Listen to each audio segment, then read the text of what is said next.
नमस्कार दोस्तों। वेस्ट बंगाल की हाई कोर्ट ने वेस्ट बंगाल गवर्नमेंट को लताड़ते हुए, उनको समझाते हुए और उनको बड़े ही कड़े शब्दों में कहा है कि can't proceed in the manner you like. जिस तरीके से आप चल रहे हो उस तरीके से नहीं चला जाएगा, सही तरीके से चला जाएगा और अगर आपसे वो काम नहीं होता है तो हम उसमें इंटरफेयर करेंगे और बहुत स्ट्रिक्ट तरीके से इंटरफेयर करेंगे। यह हाई कोर्ट ने बंगाल को कहा है। क्यों कहा है? पोस्ट पोल वायलेंस के बारे में कहा है। क्या पर्पस है ये बताऊंगा इस वीडियो में। यूपीएससी से रिलेटेड क्या चीज है वो भी डिस्कस करते हैं। पहला है, सबसे पहले यूपीएससी में एनएचआरसी के बारे में एक टॉपिक आएगा, उसके बारे में मैं बात करूंगा। बेसिक एनएचआरसी क्या है और एनएचआरसी की क्या जरूरत पड़ी, इस वीडियो में एनएचआरसी क्यों लेके आऊं ये भी मैं बताऊंगा। चलिए चलते हैं। पहले तो मैं बता दूं आपको पोस्ट पोल वायलेंस क्या हुआ था। मई 2021 2 मई 2021 के बाद से, जब से वेस्ट बंगाल में पोल का रिजल्ट आया उसके बाद से बहुत ही ज्यादा वायलेंस हुआ था। Thousands of people migrated to the adjoining states of Assam, Odisha, Jharkhand और अदर अलग अलग जगहों पे जहां पे उन्हें लगा कि वो सेफ रहेंगे। क्यों? क्योंकि जो रूलिंग पार्टी थी, ऐसा कहा है कि fear of getting killed or attacked by hooligans supported by the ruling party of Bengal, the appeal says। ऐसी कोई अपील होती है, उनका ऐसा मानना है कि जो रूलिंग पार्टी थी उसके गुंडों ने उन अत्याचार करके उन लोगों को मारा, पीटा, रेप किया। बहुत ही दर्दनाक वाकये हैं वहाँ के। कई सारे न्यूज़पेपर्स ने, न्यूज़ मीडिया ने इस चीज़ को रिपोर्ट किया था और उन्होंने अपील की थी कि नेशनल ह्यूमन राइट्स कमीशन इसमें सुओ मोटो कॉग्निजेंस दे के ध्यान रखे, एसआईटी बनाई जाए, इन्वेस्टिगेट किया जाए। तो वो जो कहानी है, उस समय क्या हुआ, जो टीएमसी है, तृणमूल कांग्रेस है, जो वेस्ट बंगाल में तत्कालीन और वर्तमान समय में जो सरकार है, उसने कहा था कि ये बीजेपी का किया जा रहा है और बीजेपी ने ब्लेम किया था कि टीएमसी ने उसके वर्कर्स को मारा है और ममता जी ने इस क्लेम को रिफ्यूज करते हुए कहा कि बीजेपी इन सब इंसिडेंट्स के पीछे कारण है। चलिए चलते हैं। हाई कोर्ट ने, द शिलोंग टाइम ने भी इस पोस्ट पोल वायलेंस के बारे में बहुत डिटेल में लिखा था, एडिटोरियल भी लिखा था, कई तरीके की न्यूज आई थी। अब चलते हैं, बात करते हैं कि हाई कोर्ट ने क्या कहा। हाई कोर्ट ने पुलिस को inaction against violence and failure to register complaints, इसके कारण पुलिस क्यों पुल अप किया है, पुलिस को बहुत लताड़ा है और उन्हें साफ साफ कहा है कि आपके इनएक्शन के कारण और फेलियर टू रजिस्टर, एफआईआर दर्ज न करने के कारण इस तरह की घटना हुई, तो उनको तुरंत रूप से त्वरित कार्रवाई करते हुए आप एफआईआर रजिस्टर कीजिए और इस तरीके के एक्शन लीजिए। जिन पे भी वायलेंस, जिन लोगों ने भी वायलेंस किया उनके अगेंस्ट एक्शन लीजिए। ये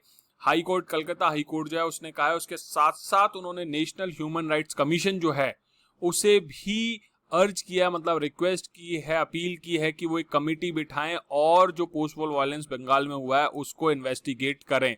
इसके साथ साथ हाई कोर्ट ने यह भी ऑब्जर्व किया कि violence was not limited to one place और कंस्टिट्यूएंसी, कि भाई जो वायलेंस हुआ था वो किसी एक जगह पे नहीं हुआ, वो पूरे राज्य में फैला और बहुत ही गलत तरीके से। Cases of threat to life and property of the residents of the state should be taken seriously, कि राज्य का जो काम है, राज्य का काम ही है जनता की, जो आमजन है, जो नागरिक हैं, उनकी जान और माल की सुरक्षा करना। अगर मैं आपको सोशियो पॉलिटिकल फिलोसफी कॉन्सेप्ट में बताऊं तो राज्य का उद्देश्य है लॉ एंड ऑर्डर मेंटेन करना। अगर कोई राज्य मतलब सरकार लॉ एंड ऑर्डर मेंटेन नहीं कर सकती है तो वो सरकार किसी भी लायक नहीं, उस सरकार को तुरंत वहां से हटा देना चाहिए। कोर्ट ने कहा साफ साफ कि इस तरीके से Bengal can not be allowed to proceed. जिस तरीके से बंगाल चल रहा है उस तरीके से बंगाल को नहीं चलाया जा सकता। इसके साथ साथ आपको मैं बता दूं कि despite the courts directive, courts ने पोस्ट पोल वायलेंस के तुरंत बाद डायरेक्टिव दिए थे, उसके बावजूद भी एक्शन या कंक्रीट स्टेप नहीं उठाए गए हैं स्टेट यानी राज्य द्वारा, जो गवर्नमेंट है वहां पे। उन्होंने कहा कि ड्यूटी ऑफ द स्टेट है to maintain law and order and inspire confidence in the residents. ये जनता जो है उसमें विश्वास, जो नागरिक है उसमें विश्वास जगाना ये राज्य का काम है, उसकी जान माल की सुरक्षा करना राज्य का काम है। और मैं आपको वापस बता दूं, आर्टिकल 356 जिसमें कि राष्ट्रपति शासन लगता है, उसमें संविधान के आधार पर अगर संवैधानिक तंत्र फेल हो जाए तो राष्ट्रपति शासन लगाया जा सकता है। तो हाई कोर्ट जिस तरफ चल रही है, अगर स्टेट गवर्नमेंट एक्शन नहीं लेती राष्ट्रपति शासन लगाया जा सकता है। ये जो मैं आपको बात बता रहा हूं कि उन्होंने वेस्ट बंगाल गवर्नमेंट को लताड़ा है, ये है 5 जज बेंच है जिसको की एक्टिंग चीफ जस्टिस जो है राजेश बिंदल जी वो हेड कर रहे हैं। आप ये समझिए 5 जज बेंच ने ये बात कही और जिसमें भी जो वहां के चीफ जस्टिस हैं वो भी उसके हेड हैं। तो ये बहुत बड़ी बात है। इसका मतलब वहां बहुत ही घातक तरीके से वायलेंस हुआ और सरकार मान नहीं रही है इस चीज को। इसके साथ साथ मैं बता दूं कि टाइम्स ऑफ इंडिया की एक रिपोर्ट के अनुसार जो बेंच उसने ये भी डायरेक्ट किया है कि जो स्टेट गवर्नमेंट है वो एनएचआरसी मतलब नेशनल ह्यूमन राइट्स जो कमीशन है उसको लॉजिस्टिक सपोर्ट प्रोवाइड करे, उसको फाइनेंशियल सपोर्ट प्रोवाइड करे, उसको पुलिस प्रोवाइड करे, उसको जो इन्वेस्टिगेशन है उसमें उसको हेल्प प्रोवाइड करे, उसको व्हीकल और जो ये सब चीजें हैं वो सब प्रोवाइड करे, और साफ साफ इश्यूड ए स्टर्न वार्निंग, एक बहुत ही कड़ी चेतावनी दी उसके साथ साथ कि any obstructions might entail action under contempt of court among other provision. यही मैं आपको बता रहा था कि अगर स्टेट गवर्नमेंट ने बात नहीं मानी तो कंटेम्प्ट ऑफ कोर्ट लगेगा और उसके कई सारे रिपरकशंस हो सकते हैं, कॉन्सिक्वेंसेज हो सकते हैं। तो इसलिए the state shall ensure that there is no obstruction of any kind in this process. ये साफ साफ कोर्ट ने बोला। अब मैं आपकी से बात करता हूं एनएचआरसी के बारे में। छोटी सूचनाएं दे रहा हूं और एक क्वेश्चन भी दे रहा हूं जिसको आप अपने घर पे अटेम्प्ट कर सकते हैं। पहली पॉइंट है कि एनएचआरसी की स्थापना 12 अक्टूबर 1993 12 अक्टूबर 1993 को हुई थी। किसके अंतर्गत? Protection of human rights act 1993 के अंतर्गत। आप ये समझिए कि पेरिस प्रिंसिपल्स थे। अब पेरिस प्रिंसिपल क्या है, कमेंट बॉक्स में मुझे बताइएगा।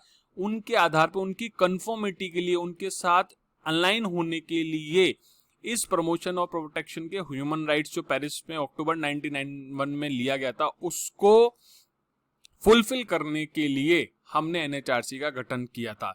ये मल्टी मेंबर बॉडी होती है। कमेंट बॉक्स में बताइएगा कितने मेंबर्स होते हैं। इसके साथ साथ राष्ट्रपति जो हैं वो नेशनल ह्यूमन राइट्स कमीशन के जो चेयरमैन और उनके मेंबर्स को, जो कि 5 वर्ष 5 ईयर्स या till the age of 70 years या 70 वर्ष की आयु तक कार्य कर सकते हैं, अपॉइंट करते हैं। कमेंट बॉक्स में मुझे बताइएगा कि स्टेट्स में जो स्टेट्स ह्यूमन राइट्स कमीशन है उनको कौन अपॉइंट करता है।